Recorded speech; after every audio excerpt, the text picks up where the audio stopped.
Estamos de volta, meus amores. Quanto tempo que a gente não se vê por aqui, né?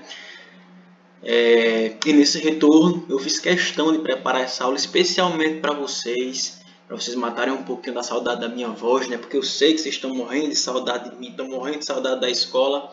Então, essa retomada não poderia ser diferente.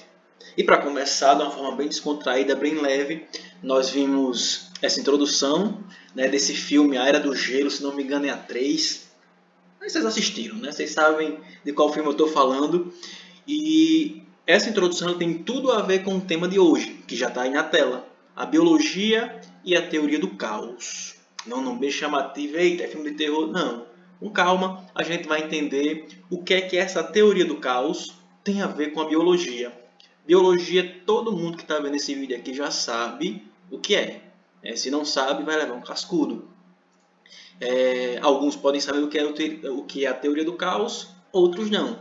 Então vamos lá, professor Rômulo na área. Primeiro, a gente vai entender o que é a teoria do caos. A teoria do caos, ela começou a ser falada, né, começou a ser abordada lá em 1960 com esse carinha aí, Edward Lorenz, que ele disse mais ou menos o seguinte, que uma efêmera mudança, professor, já começou a dificultar. O que é efêmera? Uma pequena, uma insignificante mudança no início de um evento qualquer pode trazer consequências enormes e absolutamente desconhecidas no futuro. E a nossa vida, o universo, ele é regido por várias leis, por várias teorias que os cientistas abordam, e uma delas é essa teoria do caos, que vem falar isso, que uma pequena alteração no início de um evento pode trazer consequências enormes, até devastadoras, e que ninguém pode prever essas alterações. Por exemplo, faz de conta que tu está indo para a escola, né? Saímos da pandemia, não tem mais pandemia, todo mundo vacinado, aquela coisa toda, voltamos às aulas. Tu está indo para a escola, certo? Atrasado, acordou tarde, só comeu um pão francês com margarina, não deu nem tempo de tomar o café, porque não estava pronto ainda, e saiu correndo para a escola para não perder a aula do professor Rômulo, que são as 2 primeiras aulas da tua turma. Entendeu? Para não perder nenhum minuto da aula do professor Rômulo, porque é muito legal, você saiu correndo, né? E no meio dessa correria, você já atrasado, dá uma topada e sua havaiana, né, que é sustentada por um prego, semelhante a essa da foto, o prego tora. Consequentemente, sua sandália tora e você fica desesperado no meio da rua. Né? Fica desesperado no meio da rua, aquela coisa toda. E esse torar, essa ação que o torar da sua sandália provocou um atraso ainda maior para você chegar na escola. Por conta desse atraso, no meio do caminho você esbarrou com uma boizinha, ou você esbarrou com um boizinho, morrendo de vergonha, arrastando a sandália, aquela toda, você esbarrou no menino, ou você esbarrou na menina, e ao trocar olhares com essa menina, ao trocar olhares com esse menino, você se apaixonou. E ela se apaixonou por vocês, olha só que coisa boa. E desse esbarrar, desse encontro imprevisível, nasceu uma paixão. E dessa paixão vocês casaram, vocês tiveram filhos e morreram felizes para sempre. E viveram felizes para sempre. E morrer também faz parte. Então olha só, um evento pequeno, que foi o torar da sua sandália, fez com que você encontrasse o amor da sua vida. E aquele torar da sua sandália mudou drasticamente toda a sua vida, todo o seu destino. Porque se sua sandália não tivesse torado, você não iria se atrasar, consequentemente você não iria esbarrar com aquela menina, não iria esbarrar com aquele menino, e a história da sua vida seria totalmente diferente.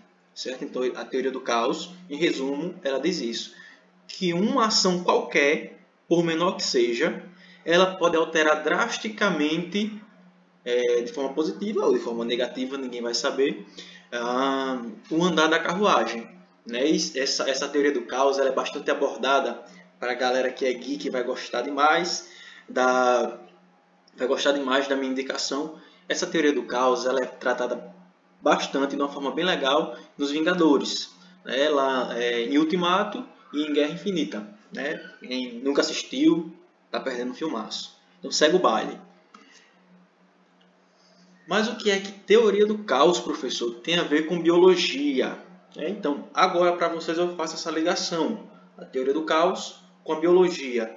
Nós, todos, eu que vos falo, você que está me escutando, o cachorro cheio de carrapato que está na sua casa porque você não dá banho, certo? Nós vivemos em um sistema. Nesse caso, nós chamamos de ecossistema. Todos nós, seres vivos, vivemos em um ecossistema. Alguns de vocês já viram esse termozinho na vida de vocês, né? Antes de tudo mudar, quando a gente estava lá em sala de aula, nós já vimos falar sobre esse termozinho, ecossistema. Ecossistema, que é o conjunto de comunidades que vivem em um determinado local e interagem entre si e com o meio ambiente em que vivem. Lembrando que comunidade é um conjunto de grupos de espécies diferentes que vivem no mesmo local.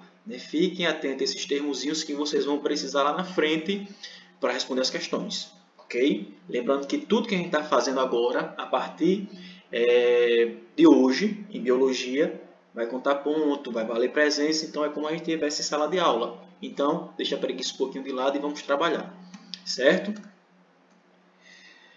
E ecossistema é um sistema estável, certo?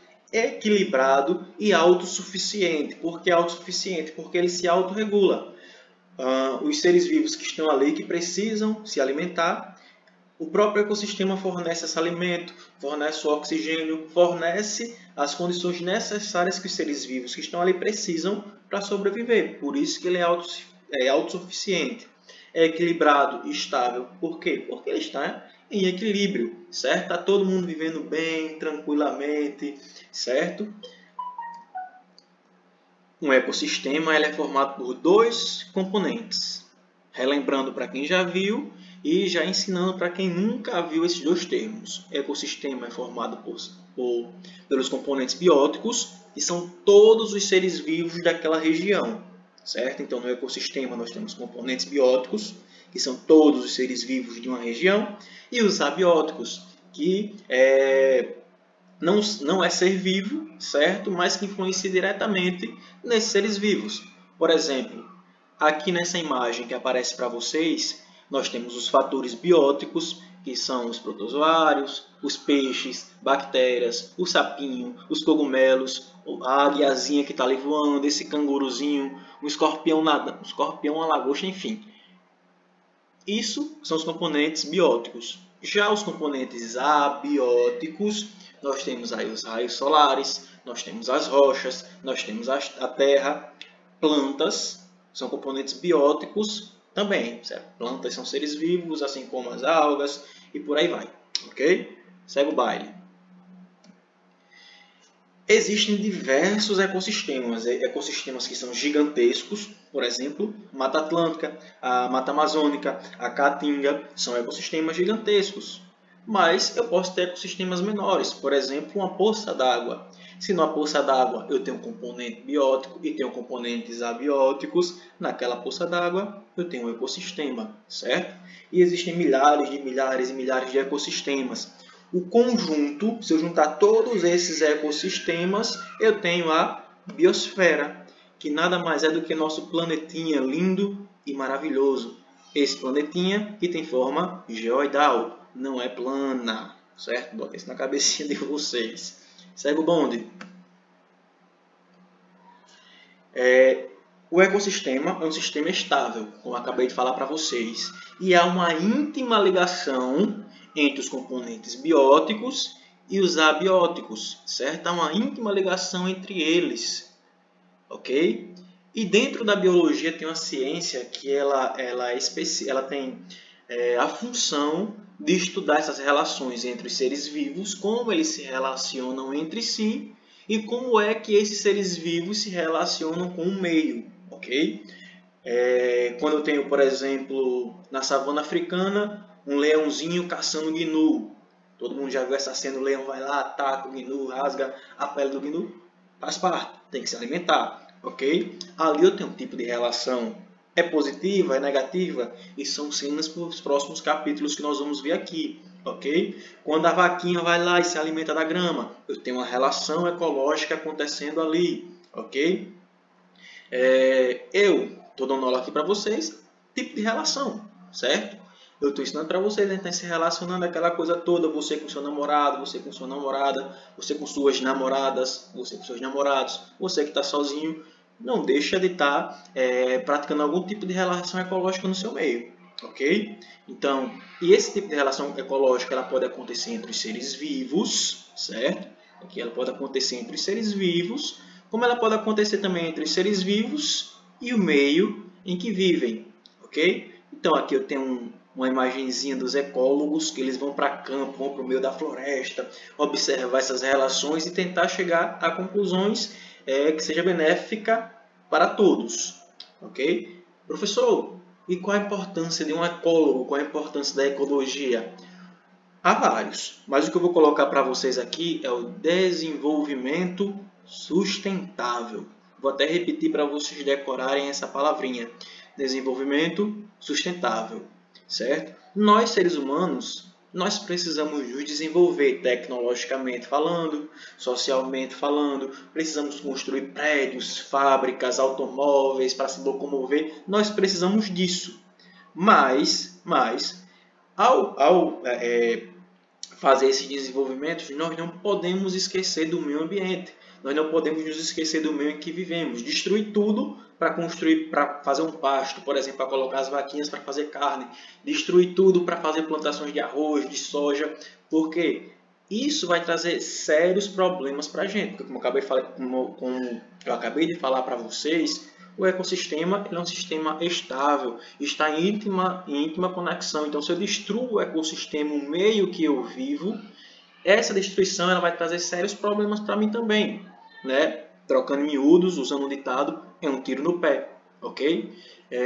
Então, eu tenho que me desenvolver quanto ser humano, quanto sociedade, eu tenho que ter esse desenvolvimento tecnológico, social, aquela coisa toda, mas aliar isso ao cuidado com o meio ambiente, certo? Para que eu possa me desenvolver e as gerações futuras que vão vir daqui a 10, 20, 30 anos, ela tenha como sobreviver também no nosso planetinha, certo? Na nossa biosfera. Parte importante, certo? Dá uma pausa no vídeo, tira print, copia isso que está aqui na tela, ok? Como é que se forma um ecossistema? Ok? Vou até falar mais devagar para vocês. Um ecossistema ele se forma através da sucessão ecológica, que é o processo pelo qual os seres vivos, os fatores bióticos, ocupam um determinado ambiente. Sucessão ecológica é o processo pelo qual os seres vivos começam a ocupar um determinado ambiente. Okay? A maioria dos ecossistemas ele tem essa capacidade de resiliência, de se adaptar ao que acontece, certo? E essa sucessão ecológica ela pode acontecer de duas formas, ok? Você já tirou o print da tela, já copiou, então vamos seguir o baile. Sucessão ecológica ela pode ser uma sucessão primária, que é quando a ocupação do ambiente se dá do zero, certo? Eu tenho um ambiente qualquer e nesse ambiente antes não existia nenhum ser vivo, certo? Era só rochas, era só água, enfim. E a partir daí começou a acontecer, a chegar seres vivos e esses seres vivos foram dando continuidade a essa sucessão ecológica. Okay? Então, sucessão primária é aquela sucessão ecológica que acontece do zero, certo? Já a sucessão secundária é quando já existia seres vivos em um determinado ambiente e por um motivo qualquer esses seres vivos desapareceram, mas em seguida houve uma reocupação daquele ambiente. Por exemplo, que todo mundo viu aí, que todo mundo está acompanhando as queimadas que aconteceram lá no Pantanal, certo? Houve uma devastação enorme de várias áreas lá do Pantanal por conta dos incêndios, ok? Seja de animais, seja de plantas, morreram, desapareceram, saíram do local. Então aquele ambiente ficou sem seres vivos, vários ambientes ficaram sem seu fator biótico.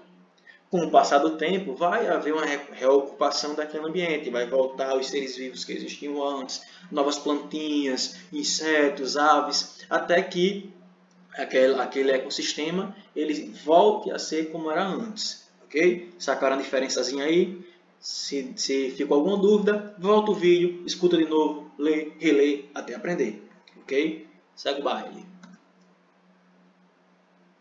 Dentro da sucessão ecológica, ela acontece de 3 fases. A sucessão ecológica acontece em 3 fases. A primeira é a ecese, que é quando chega a comunidade pioneira. Professor, explique melhor. Então, eu tenho um ambiente aqui, ó, como vocês podem ver, que é formado somente por rochas, certo? Por rochas. Não tem nenhum ser vivo, não tem nenhum fator biótico, ok? Esse ambiente, por algum motivo qualquer, chegou plantinhas pequenininhas, musgos, certo? Os fungozinhos, aquela coisa toda, chegou uns seres vivos pequenininhos, certo? Fungos, plantinhas pequenininhas, como eu falei aqui, e aqui eu já tenho uma comunidade, ok? Se eu tenho seres vivos, se eu tenho espécies, eu tenho uma comunidade.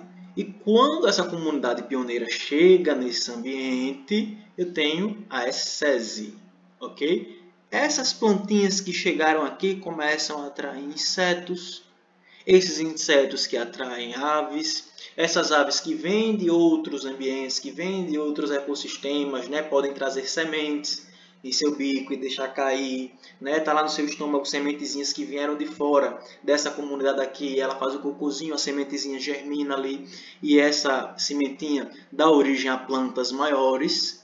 Essas plantas maiores que já começam a atrair outros tipos de seres vivos, roedores, certo? Animais um pouco maiores, lagartos e por aí vai, calangozinho, começa a ser atraído por essas plantas maiores. Essa condição intermediária, essa comunidade intermediária é a fase da série. Então, ecese, comunidade pioneira, a série é o momento intermediário dessa sucessão ecológica, a comunidade intermediária, e por fim, nós temos o clímax desse ecossistema. O que é o clímax? É quando a comunidade atinge o seu ponto máximo, como ela era antes da sua degradação, né? Se for uma sucessão secundária, ou ela chega a seu clímax com grandes árvores, com grandes mamíferos, com aves, com répteis, com anfíbios, com peixes, enfim. O clímax é quando a comunidade chega ao seu topo, ao seu máximo, ok? Ecese, série e clímax. Decorem esses nomezinhos, as suas ordens, o que acontece em cada uma delas, porque daqui a pouco tem exercício. E as fases da sucessão ecológica, né, falando disso, primeiro que na sucessão ecológica há um aumento da biodiversidade. Na sucessão ecológica há um aumento da biodiversidade. O que é biodiversidade? É a variedade de seres vivos que existem naquele ecossistema. Há também um aumento da biomassa. Biomassa, para quem não lembra, é tudo aquilo que é produzido pelos seres vivos, ok? Tudo que é produzido pelos seres vivos a gente chama de biomassa, seja um ser vivo que está morto, um ser vivo morreu, certo? Está em decomposição, uma árvore que caiu, enfim, tudo isso é biomassa. Há também um aumento das teias alimentares, que são as cadeias alimentares interligadas, e nós vamos ver também, são cenas dos próximos capítulos.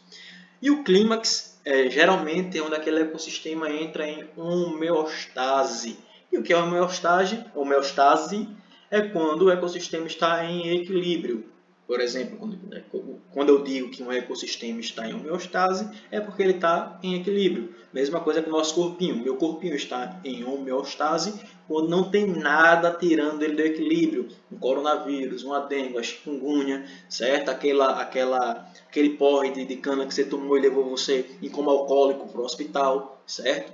Isso pode tirar você da sua homeostase. Mas nosso corpo tem essa tendência a voltar a essa homeostase original, ok? E também a produtividade bruta, que é o que nós vamos aprender agora, ok? Produtividade bruta de um ecossistema é a quantidade de matéria orgânica produzida a partir da fotossíntese. Galera, que tipo de ser vivo produz fotossíntese? 5 segundos para responder. 5, 4, 3, enfim, as plantas. Acabou o tempo. As plantas e as algas, ok? Plantas e algas realizam fotossíntese. Fotossíntese, resumindo, é um processo pelo qual as plantas e as algas pegam luz solar, certo? pegam gás carbônico, pegam água e transformam isso em glicose, ok? Matéria orgânica. E com o passar do tempo, essa sucessão ecológica também diminui a produtividade primária líquida. Produtividade primária líquida, PPL, que é a diferença entre a produtividade bruta e a respiração, o consumo dessa matéria orgânica produzida pela fotossíntese. Ok? Então, produtividade primária líquida, PPL, é a quantidade de matéria orgânica produzida pela fotossíntese, ok? Ela vai ser consumida, ok? Quantidade que vai ser consumida.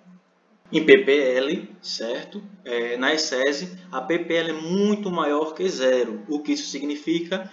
Que vai haver uma maior produção de matéria orgânica a partir da fotossíntese, só que o consumo ele vai ser muito pequeno. Então, a ppl vai ser muito maior que zero. Okay? Já na série, que é a fase intermediária, a ppl é próxima de zero. Okay? Ela é próxima de zero.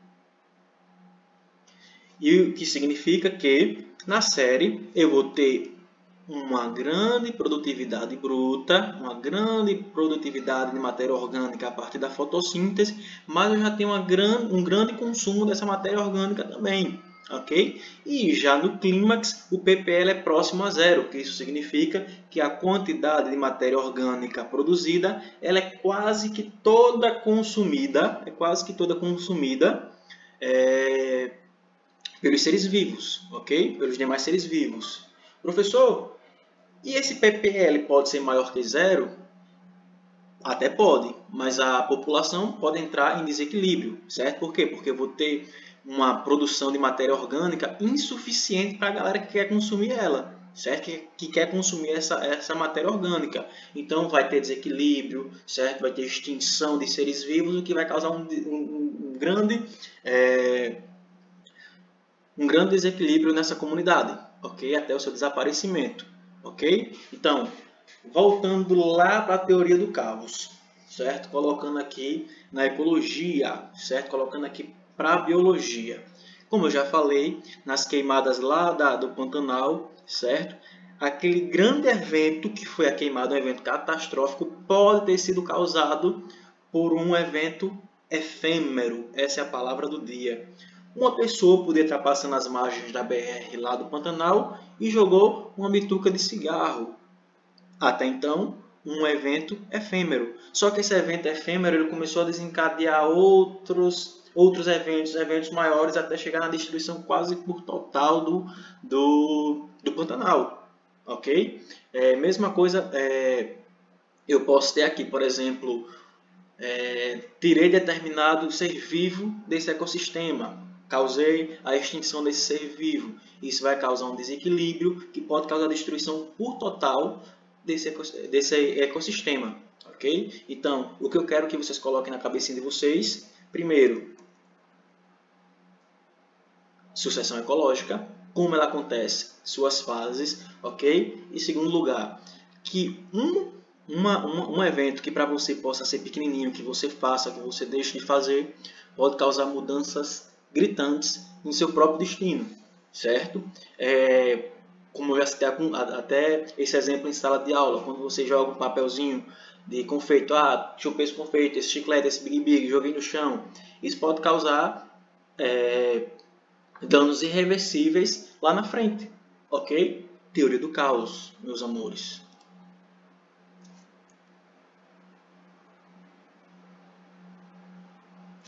Ok?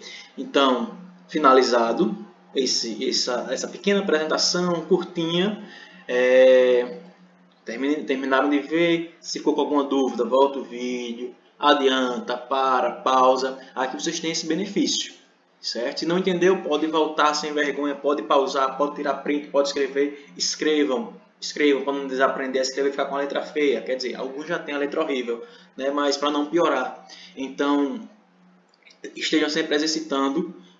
Daqui a pouco tá saindo as questões aí no Google Sala de Aula. Qualquer dúvida, vai ter um tempo para vocês tirarem dúvida comigo, certo? E vamos para frente, certo? Saúde, sucesso e até a próxima.